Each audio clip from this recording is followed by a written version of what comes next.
Welcome back, guys. Back at the cabin and back to work. So we're here on some holidays, and of course there's always work to be done here at the cabin. So today we're going to get doing lots of work, and I'll show you some sequences of work that we're going to be doing across our holidays in this video. Right now it's a beautiful sunny day and a perfect time to get started on painting some trim. And we're going to get ready to put that up to really add some accents and a bit of pop of, you know, a bit more color other than pine, you know, in the cabin itself.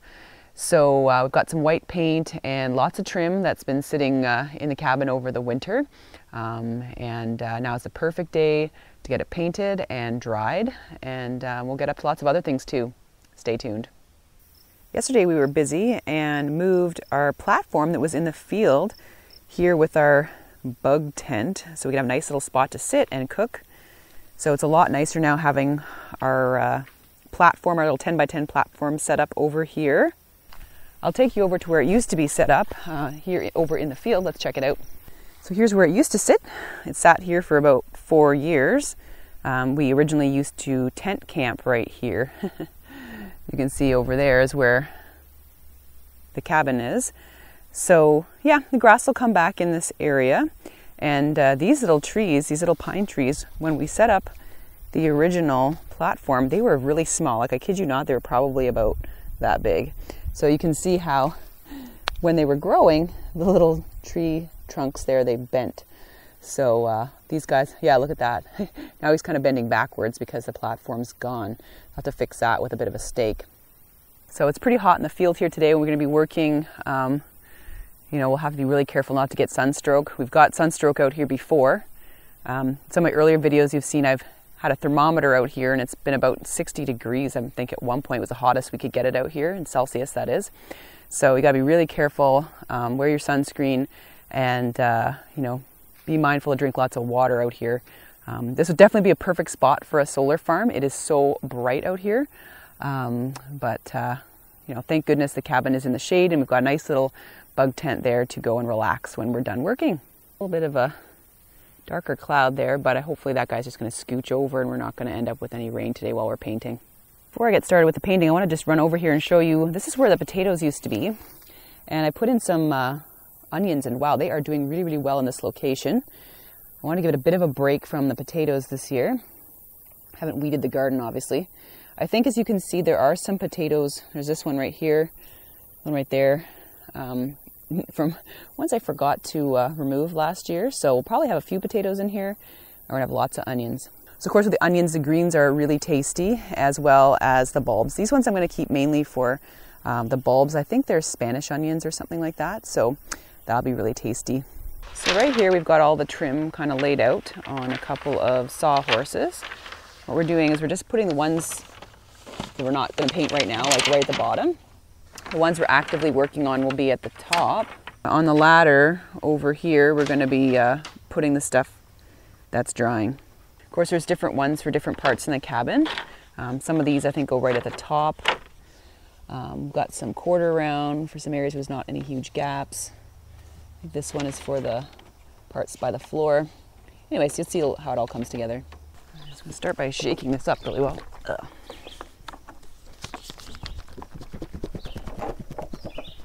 Except, oh yeah, it's nice and thick. So anyway, we're gonna stir it up now and get ready to paint. So what you doing there?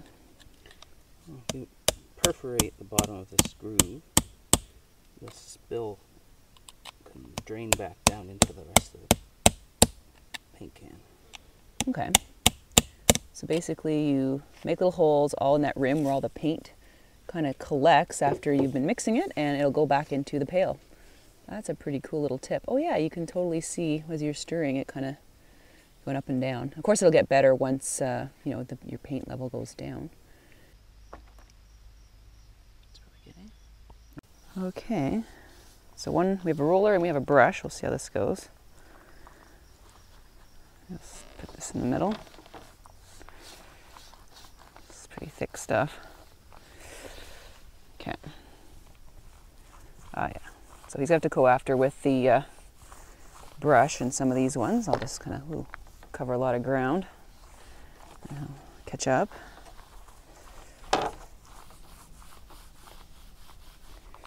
Well, I suppose if I dig this really in there, it'll work. Probably have to do a couple of coats because it's a little thin to put it on, but it's all done. So got some quarter round here, some edging, more quarter round, and some of this really nice stuff right here. A little bit more up here. Well, I just wanted to show you guys what it looks like in here. We've got some of the trim up right now. Looks great, actually. You can sort of see that demarcation there, so it looks a little less like a wood box. Got that nice white trim there at the top, and down there in the side by the kitchen cabinetry. Now what we're doing is painting the windows. You can see I've taped along the top and along all the edges there with painter's tape, and we're also painting the windows white. So I'm just going to come over here and show you. So yeah, this is going to look awesome.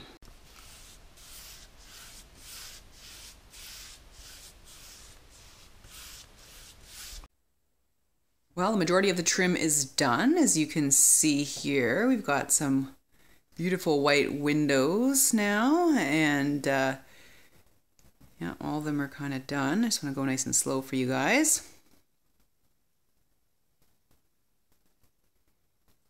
On the ceiling, we've got lots of nice trim up there, all the way up to the loft. The baseboards, we're working on those as well, and they're basically complete right now.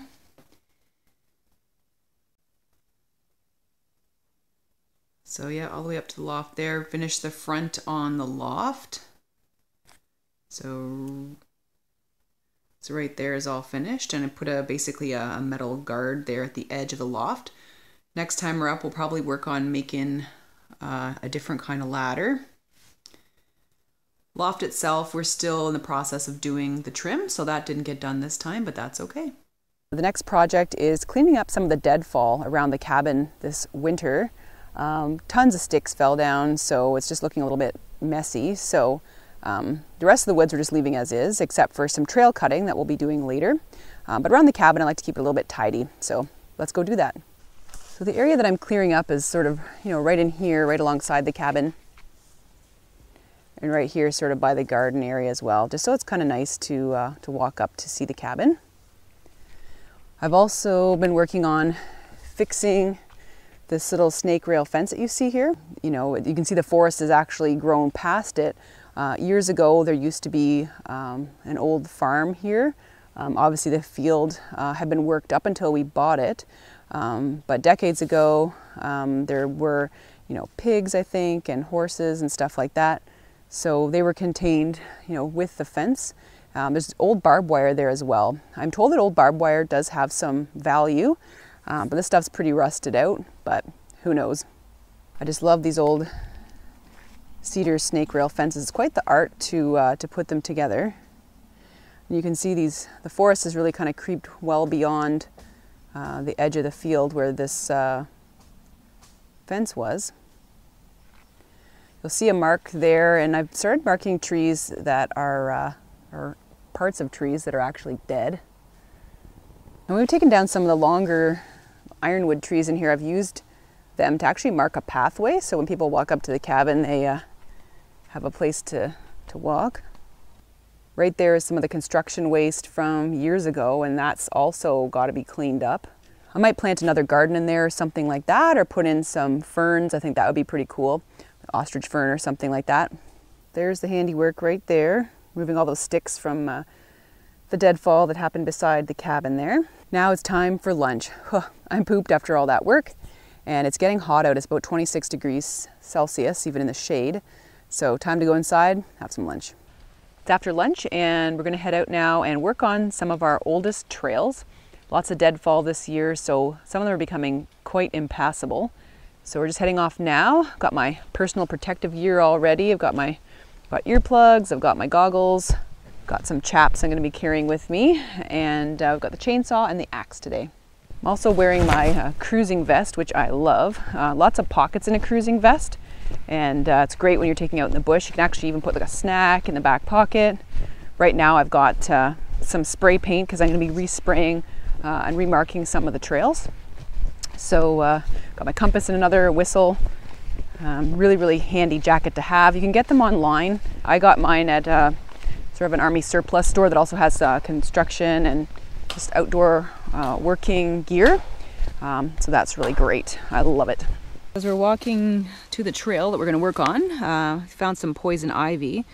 I'm always disappointed when I see it, you know, on our trails. Comes in disturbed areas, really loves these kind of old logging trails.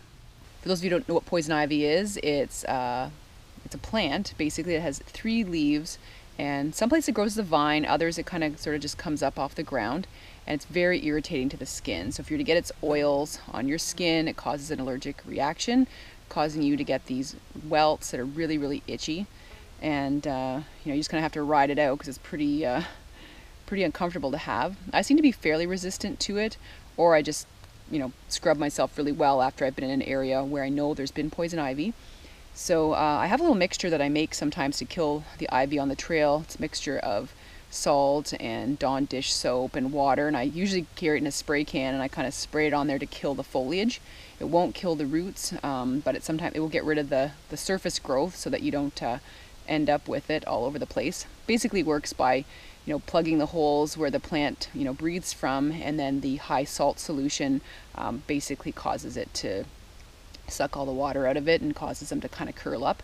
The spray I make is not, you know, very selective, so if you're to overspray and get it on other woodland plants, they'll shrivel up as well. Again, they'll come up the next year because you haven't killed the root base, but just gets rid of the green foliage that causes all the itching. Here's one part of the trail here, and you can see how this tree's sort of fallen down and made a huge mess. Trail goes straight through here, so we're going to get started on making a path.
So as I go along, I'm marking off the trail a bit better as well. So here I'm doing a little change in direction.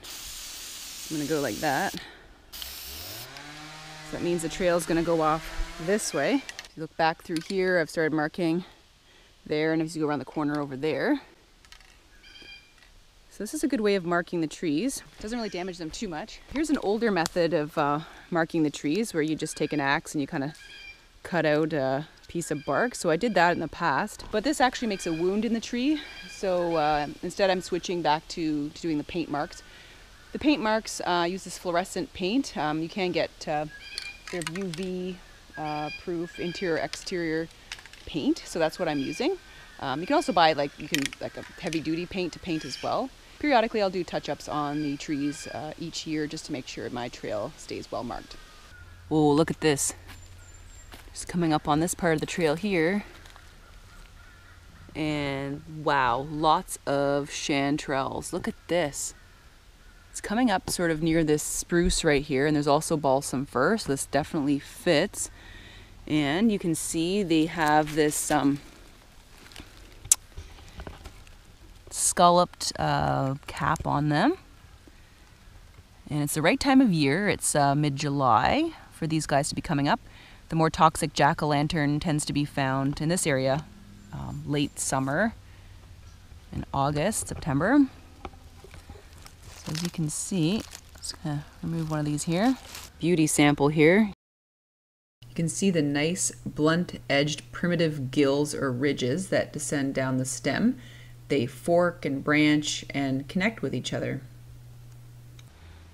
Size of my hand for reference, that lovely top.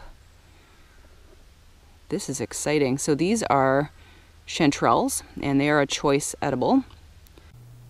As you can see, the primitive gills or ridges descend the stalk. And they can be odorless to have a fragrance of apricots. So this is nice to have this stand of them right here, right by these conifers. It's been such a wet year, so we really lucked out. As you can see in cross section, they are solid, kind of stringy actually. So very different than the morels, which are hollow. Well, isn't that cool? There's a picture of the outside and the inside. It's really important to properly identify chanterelles in the woods. There are a couple of false lookalikes, including the false chanterelle and the toxic jack-o'-lantern mushroom. Here I list a few points to consider when identifying the chanterelle, but as always, don't use this video. Definitely use reference guides, bring them into the field, and ask an expert to identify any wild mushroom before consumption. Well, now made it to the end of the trail and time for a bit of a rest down by the water. I hope you guys enjoyed today's show, watching us work at the cabin and enjoying that surprise chanterelle discovery. Hope you have a great week. Take care.